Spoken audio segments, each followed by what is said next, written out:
he is, right there. There he is. Come on in here. Have a seat, my friend. Sit right there. Look at this guy. You didn't even make me bring my guitar in. You could have, but it's so early in the morning, and I thought I just want to talk to him anyway. This made my morning so much easier. Well, good. Put those headphones on. We're on the air right now, by the way. Oh. So you can't even tell because we don't have good DJ voices. Good to see you, my friend. You too.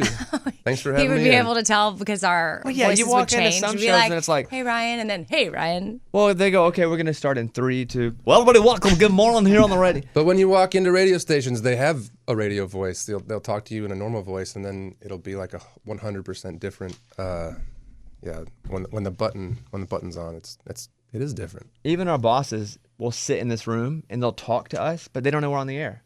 They'll start talking and we'll go, hey, we're doing a show right here. So maybe that's why people like listening to you. Maybe that's it. Listen to the song right here. I don't know if you heard this song yet. It's a good one. It doesn't matter. You heard this one? I have heard that one. I haven't heard it in a while, but Look at this. Girl, you got me till we run out of time.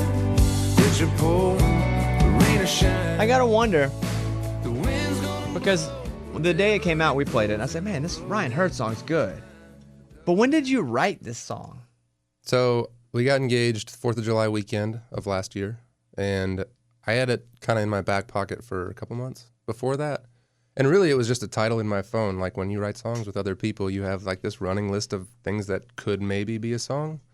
And I had it down like Diamonds Are Twine, and I had it all mapped out in my head, and I knew who I wanted to write it with. I wrote it with Laura Veltz, who wrote a lot of songs for me and for Maren. She wrote We Do Us for me and wrote like Rich with Maren, and I Could Use a Love Song, and just one of those like really close friends that we've always had. And I was like, I got this title and I got this idea, and I'm going back in the studio to record more music, and so we were kind of aiming at that, and it was just a really cool thing to like just get down like my thoughts down on paper. And What is that like? You walk into a room, and you gotta be super vulnerable here. You're going, I want to write this love song. I'm going to get married. Like, I want to pour it all out there. this is kind of before like that all was I decided in my mind too. It was sort of like the song came before anything else. So you have to pick the right people to write something super personal, and like I feel like I've released a lot of really personal music as an artist, and most times in Nashville you go to write a song, you just write something that you hope will be a hit, and it's not generally something that's like pouring your heart out. But this one was really, something that was really important to me, and honestly, like the picture was really important to me, because it really is like a no matter what sort of lyric, where it's like, man, if there's a lot or if there's a little, it's sort of like vows, you know what I mean? When they say I don't exactly, but you do. Right, I do now. Did you write your own vows, huh? Yeah, we did. We kind of did both. We like each had our own vows, and then we both said the same thing, so that there was some sort of like continuity there. But like this was sort of like a physical picture that you could like, I don't know, look at and say like, this is the way that I feel about you beyond all this other stuff and beyond this life that we've sort of built together. Like if it's there, if it's not, I'm still going to be, I call it my no matter what. That's kind of my, what this song is for me. Ryan Hurd is here. I'm going to play Diamonds Are Twine in just a second. I wonder, though, if you're doing your vows, just in general, you're a songwriter or you're any kind of writer, the pressure to have the perfect vows whenever words are your craft. Did you feel more pressure? Did you scratch out and come back a lot? No. I mean, they were fun. Like, we kind of had a lot of fun with it. I remember she said, like, she got the Predators, the hockey team, in her vows to me, and I put in, like, I promise to ride in a single bunk with you as long as we have one, and also I'll put up with the Real Housewives of Beverly Hills. And so, that's like, good. we just kind of made it, there were, like, heavy moments, but we put a lot of lightness into it, too, because, I don't know, it was fun to get married, and we have a lot of fun, like, doing all this stuff and riding all over the country playing music with each other. So, I don't know, it was an awesome just day, and the song was even, a part of that, and that just being able to release something where you don't ask anybody for anything, and I don't know, putting out music just to put it out, it was really like a special thing. And I really just had an awesome time that weekend, and it's like something that we still talk about every day. How big a boy are you? How big? Yeah. I'm like Tall. 6'3". And how much do you weigh? Bobby's into that. Okay, Whoa, Ryan's just so big.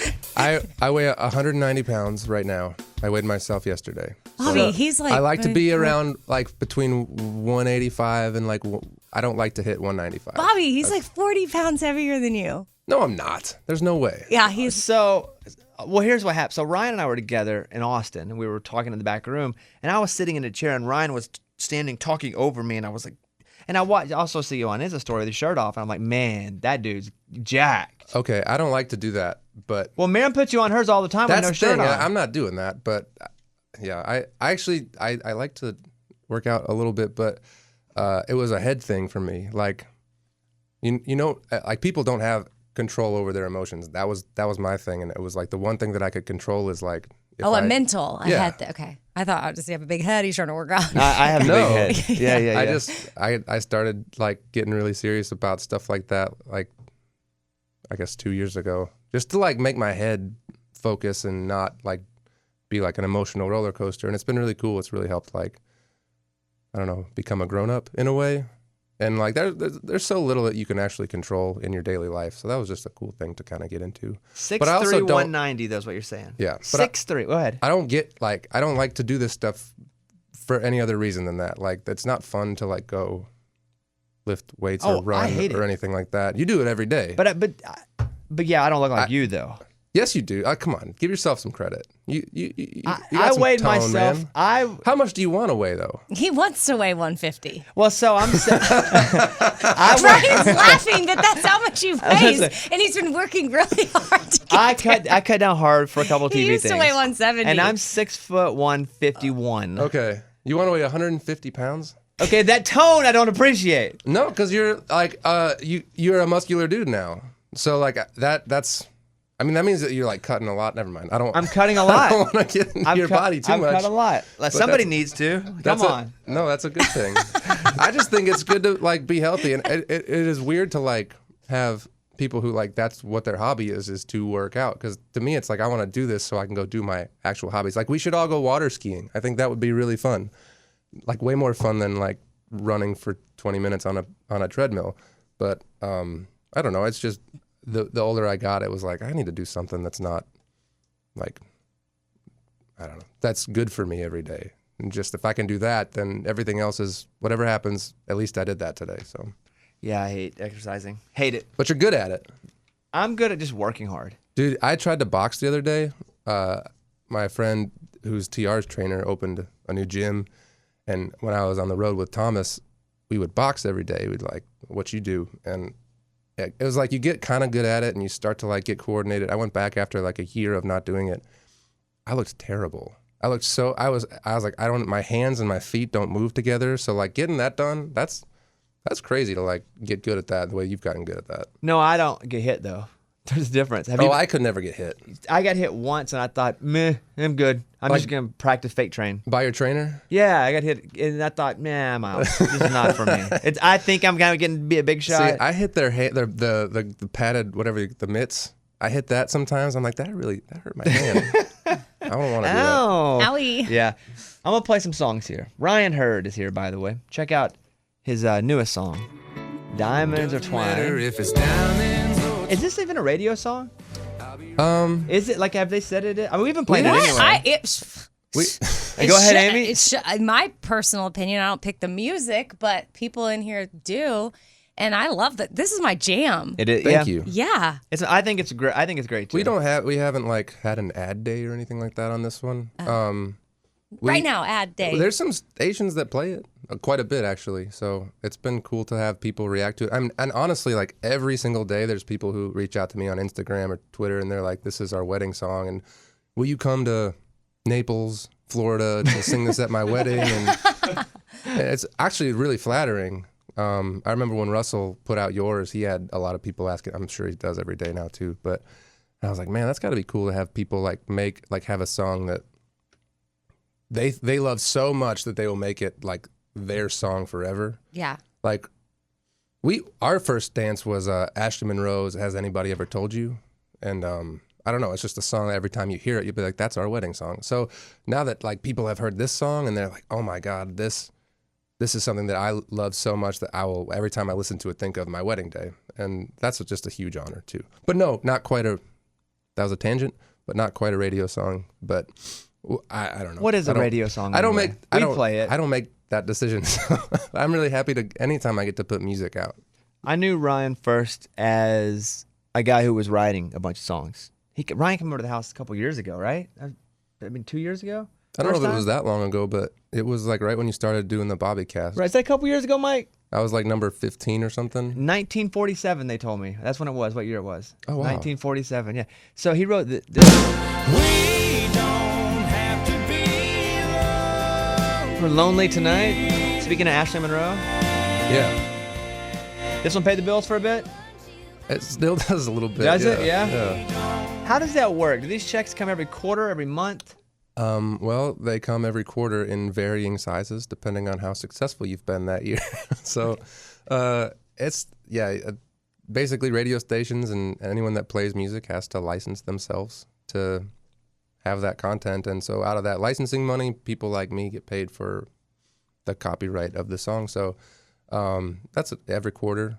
Most people get paid every quarter. How about this one?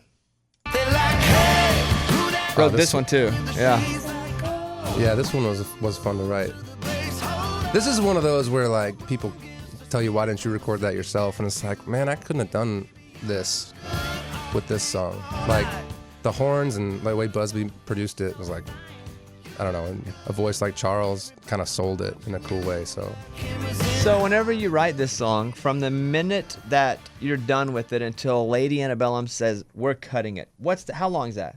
it is totally different every time. I recorded, like the fastest I ever had was a song called Last Turn Home that I wrote with Maren that was, I think he recorded it like 4 days after we wrote it, which is very, Holy cow. very rare. And then Tim McGraw, right? Yeah. there's songs that, and there's songs that like, and sometimes it's a couple weeks if you're like getting in there like toward the end of the album, but most of the time it's a couple months, 6 months maybe, that they'll hold a song. What's crazy to me is sometimes when we hear stuff that was like years. Oh, I've had a lot of songs that like get held for a year and then they're recorded on the album like at the beginning, and then like when they're putting the album together, it's like, oh man, that one didn't make it. And that can be like a 2-year thing on a song that's just been like held up, and by that time it's like, well, this isn't quite as current as it could be. So Didn't someone hold You Look Good?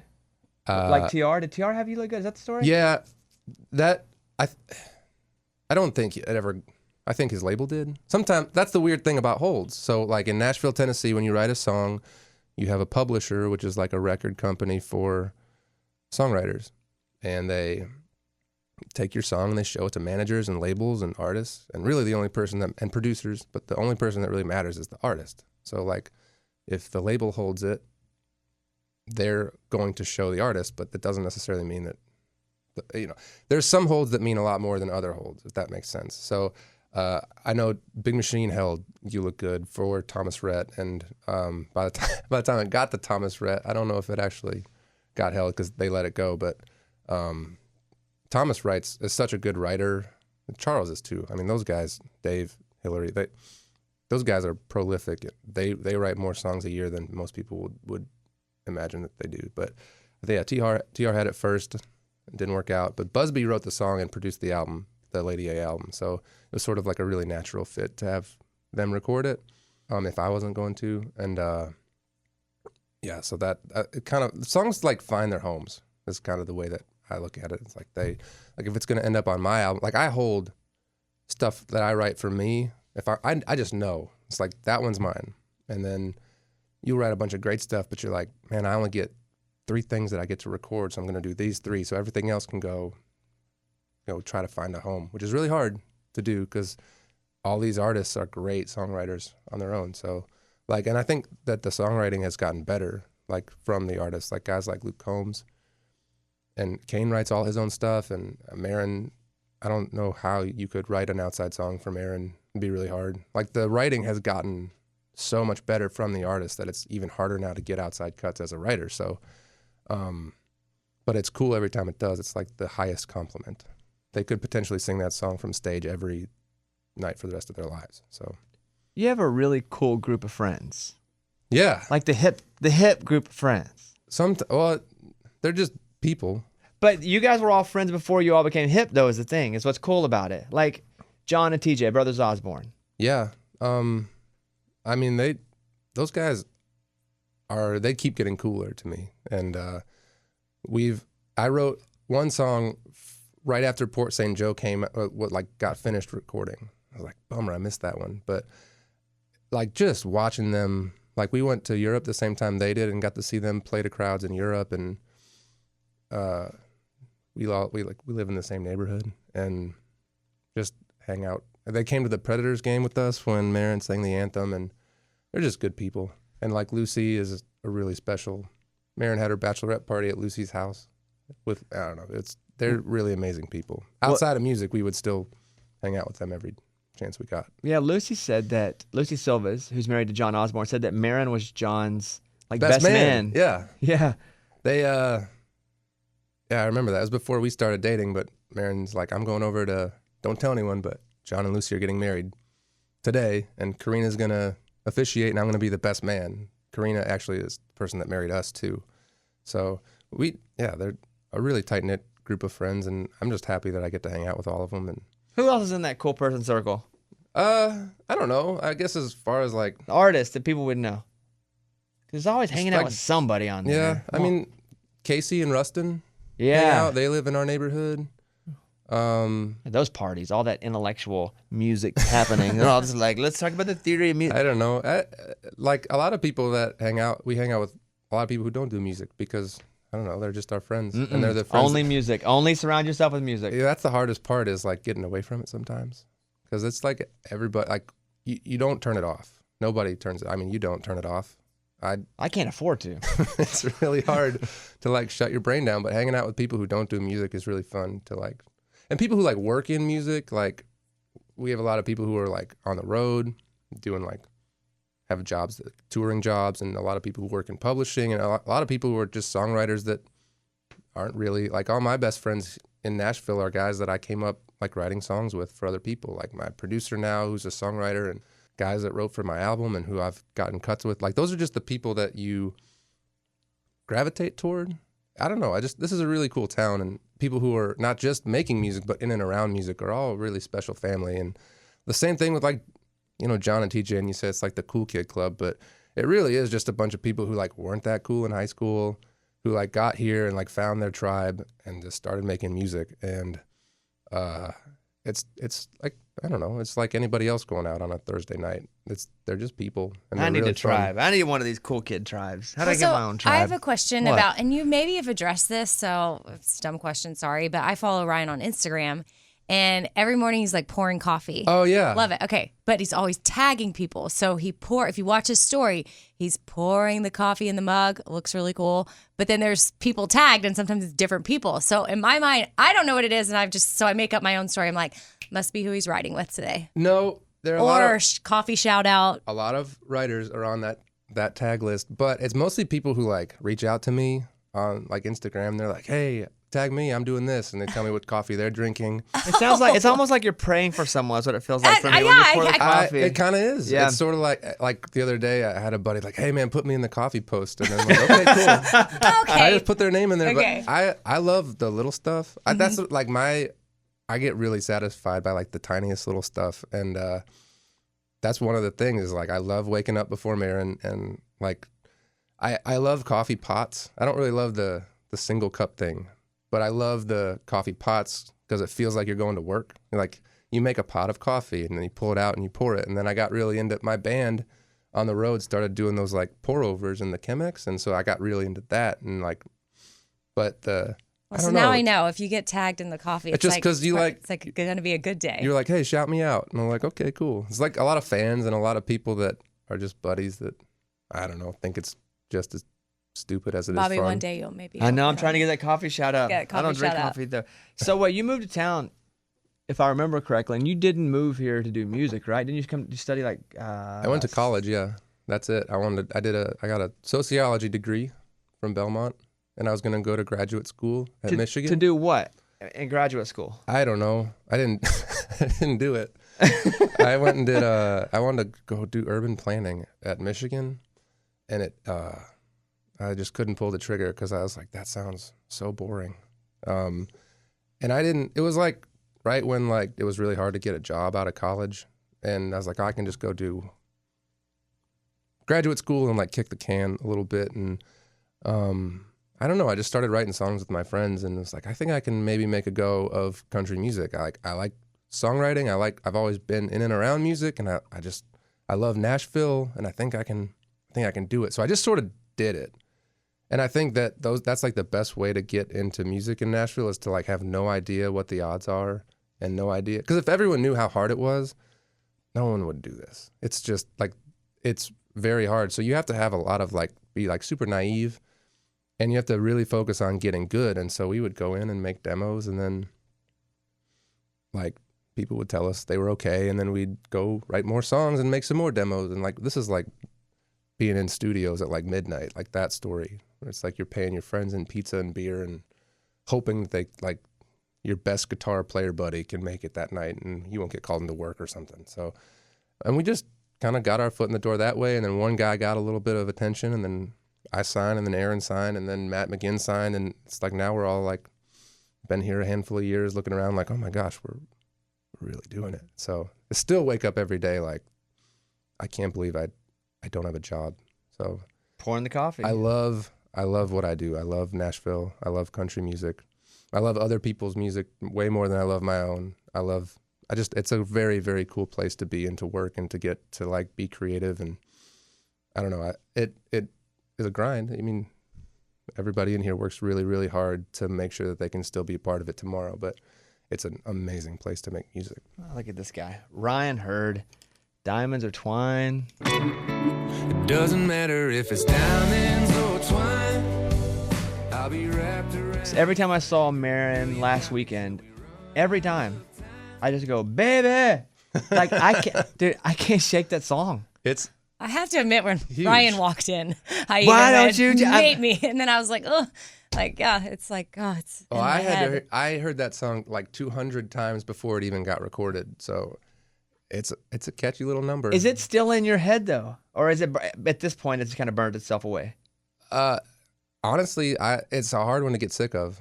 It's amazing. Man. I mean, I'm more into it now than ever, and it's been out forever. And the story is fantastic. Like, Maren didn't like fall in her lap. She made that happen. She was told like, don't do this demo. It's going to somebody else. And she said, I'm doing it anyway. And then the way that the chips fell, she like made her own opportunity. I'm really proud of her for that. It was like we were in Mexico, and Janet sent her the song. She's like, listen to this. And honestly, for like 3 straight days, it was like this demo over and over and over. It was like, I'd never seen her get so excited about a song since she like got the demo back from my church. And she didn't even write this song. So, you know, she knew it was special like the second she heard it. It was very cool. I can't shake it. Yeah. I mean, neither can the radio. Yeah. And it's cool because, like, I don't know. I feel proud just because she is such a cool ambassador for country music. Like, aside from me, like, being married to her, like, if I want somebody representing what we do in Nashville to the rest of the country and the world, like, she's 100% who I want doing that. Just because she's so talented. Her music is it is country music, but it's so accessible to everybody else. I'm proud of her. I think. And, you know, I got to meet Zed, and I sat down with him. We sat next to him at the Grammys, and he's a super cool dude. Probably push him around, though, huh? You're a big dude. He's not as big as me. Yeah, but I'm tall. I'm just tall, man. I'm deceivingly No, you're pretty. whatever. But it was You fun. got a good cut. You got a good cut. You got to, like, when you do these things, you got to, like, get your suit ready and whatever. It's a lot of work. So you're, like, always self-conscious about what you're wearing, and then you go and you sit down, and like the cameras follow you in. Like they know when you're sitting down, and they kind of just park it and they stick it in our face a lot. And even me sometimes, like when she's on stage or she's gone, and sometimes I'm like the only recognizable person that's in the crowd because everybody else is backstage doing something. So like the cameras are always on you, and we sit down with Zed and sit down. I was like, hey man, his brother's there, and they're so sweet. They're the nicest dudes in the world.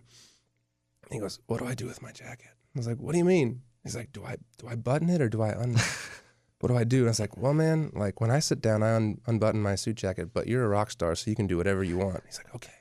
And he See, unbuttons they're his like jacket us. and sits Stars are down. just like Stars us. are just like us, I know. Amy. Yeah. Look at you guys. But he's the sweetest dude and obviously super talented.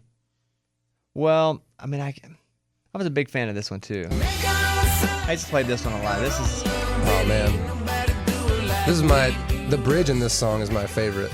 I wrote this with a dude named Mikey Reeves and Laura Veltz. You're gonna hear a lot of Mikey coming up. He's a brilliant writer. Cheap champagne, you can pour it all on me. There's nothing that sounds like this, even on my record. There's a lot more stuff that sounds like this on my album, but that one like made me confident as an artist. Like putting that out and having people respond to it. It's like that kind of, you always just want something that's like, that's my sound. And so that one was really special. This is the one though. I'm gonna play the one. And first time I heard this, I had Dirks and Maren come play it together, but you wrote this. I don't wanna be. I'll Be the Moon. Yeah. When Dirks put his record, I said, you have to come in and play this. I don't Dude. wanna be a secret. This might be the best song I've ever written. It's one of the best songs I've heard in years and years. This is like I have a version of this that I cut that'll come out someday. He can be the sun. Yeah, this is a really special I'll one. be- This happened in like an hour and a half. Me and a couple other writers, and it was like had nothing except for that drum beat. And the guy Matt Drag was playing this drum beat on his computer, and it was like, I don't know, just everything sort of fell out that day, and I don't know where it came from or why. But that title, "I'll Be the Moon," and I was like, how do you write a song called "I'll Be the Moon"? And it's like, in songwriting, there's always these plays, like opposites. If you see it, it's like a trick we use all the time. But so if you say like up, you say down, and you say sun, you say moon. So I was like, oh man, this could be, I don't know if anyone would ever cut this because of, I mean, it's obviously a song about infidelity. It just felt like the way you write that song though. And that's one of the best songs I've ever been a part of. Yeah, I I'm love really that proud one. that Dirks recorded it, and it was really cool to like be sitting next to Maren and her phone lights up just like the song. I'm like, hey, this is Dirks. I got this song. Could be a cool duet idea. And she's like, I bet that's your song. And it was. And it was really just an awesome, awesome thing to be a part of. Like such an iconic Country Stars album with Maren. It was cool. Well, my friend, I appreciate you coming by. Thank you for letting me come in, man. This is always a huge honor to get to hang out with you. No, it's not. Yeah, it is, man. No, it's not. No, it's not a huge honor at all. Ryan and I text and hang out occasionally. This is not an honor. I'm glad you came in. It's early. Yeah, he had his guitar, and I was like, we don't need to play guitar. Let's just talk. Thank you, Let's just man. hang out. No, I love not having to play the guitar.